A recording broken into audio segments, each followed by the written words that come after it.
Your Excellency Amina Gurib Fakim, former President of Mauritius, Your Excellency Mrs. Anne Marie Davis, First Lady of Bahamas, Right Honourable Patricia Scotland, Commonwealth Secretary General, honourable dignitaries, ladies and gentlemen, good morning and warmest welcome in Kigali.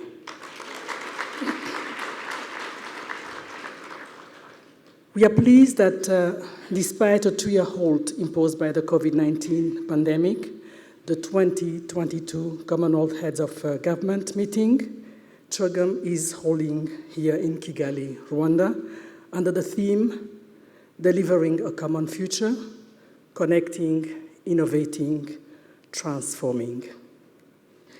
Comprising 4 forums, today we launch one of the most anticipated, the 2022 Commonwealth Women's Forum. I hope you share my high spirits.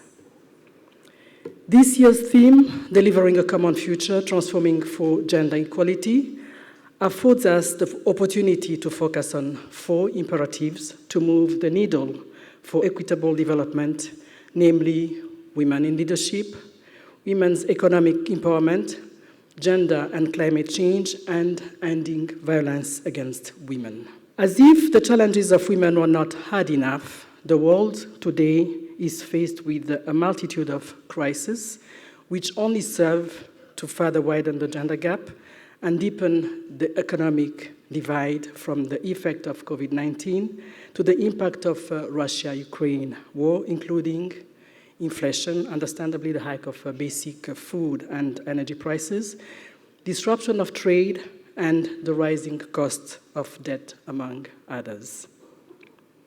From the disproportionate impact of climate change on women and men in the Global South to the predominantly female online bullying, sexual exploitation, and violence across the world, it seems that obstacles to equality have multiplied, mutated, and evolved. Ladies and gentlemen, the last Commonwealth Women's Forum held in London in 2018, in its stocktaking, acknowledged that despite concerted effort to transform the subordinate position of women and girls in society, and notwithstanding progress made thus far towards gender equality, the advancement of women and girls was slow. The forum called for greater investment to address gender inequalities in all areas of social, civic, and economic life, including in efforts to mitigate the adverse effects of climate change. This is a common thread in almost all global assessment on progress towards achieving gender equality. With less than a decade to go to achieve the SDGs 5, the urgency is palpable, particularly on SDG 5. The Women's Forum is happening at the crossroads of critical economic and social change, where the young woman, particularly in tech and innovation, may just be that game changer that is needed, provided that the nurturing environment, resources, and support is available. The statistic of gender inequality, which will be repeated during this forum, may be uncomfortable to hear, but they serve to highlight the importance of immediate action. After all, there is nothing pleasant about knowing that half of women across the world have experienced or know a woman who has experienced gender-based violence. There is nothing tolerable about the fact that, as we speak, 3/4 of 1 billion female children are married, and this is against their will. For as we all know, ladies and gentlemen, children cannot consent to marriage. The draft 2020-2030 Declaration of Gender Equality, to be scripted over the next 2 days, must mobilize Kagame and the Women's Forum for decisive action. It must not tiptoe around the gender equality emergency, but dare to seek new and bold pathways to women's political, economic, and social empowerment, fully cognizant of the changing world and times where innovation, technology, climate change, and geopolitical dynamics are changing the global development platform. It must defend with gusto the need for heavy investment in political will, advocacy, financial resources, partnerships, capacity and skill to attain the objective of gender equality, and the full empowerment of women and girls by 2030.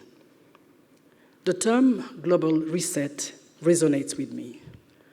How can we reset the button on women's leadership, agency, engagement, and empowerment?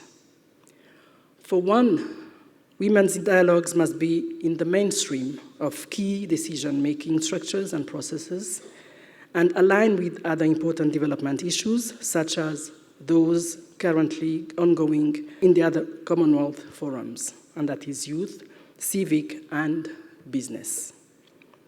Ladies and gentlemen, the 2022 Kigali CHOGM Women's Forum does not just occur in a country that consistently pushes for the emergence and recognition of women in leadership. It occurs in a country where rape was used barely 3 decades ago as a weapon of war. Today, Rwanda is ranked by the World Economic Forum as the 7th best performing nation in the world in closing the gender gap.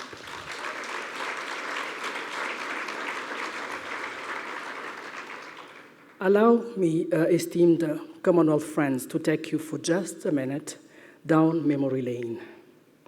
The pathway of Rwanda's post-genocide reconstruction was littered with the pain of fragmented families and wounded, traumatized women. Our leaders and liberators of the time had to address the crisis at hand while devising a long-term gender-sensitive strategy to healing that centered around the wellness, prosperity, and empowerment of girls, women, and entire families. Rwanda considers peace and security a condition sine qua non for the attainment of sustainable development. The role of women and girls must shift from victims of conflict to frontline defenders of lasting peace within and between nations. The role played by women in peace building has been the cornerstone of Rwanda's development.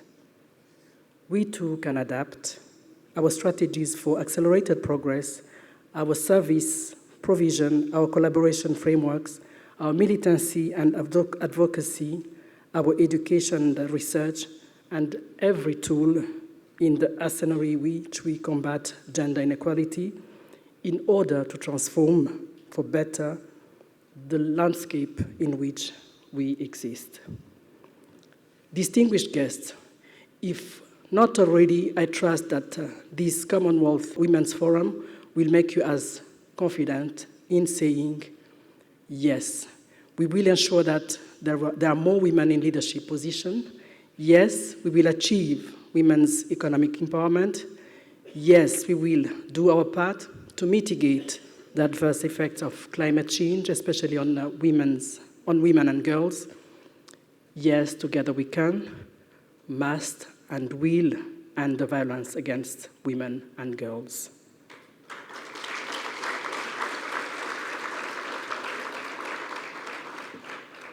Distinguished guests, it's my hope that this forum, Women's Forum, goes down in memory as the catalyst of happening and deep lasting transformation for women and girls in Commonwealth countries and beyond. Thank you for your kind attention.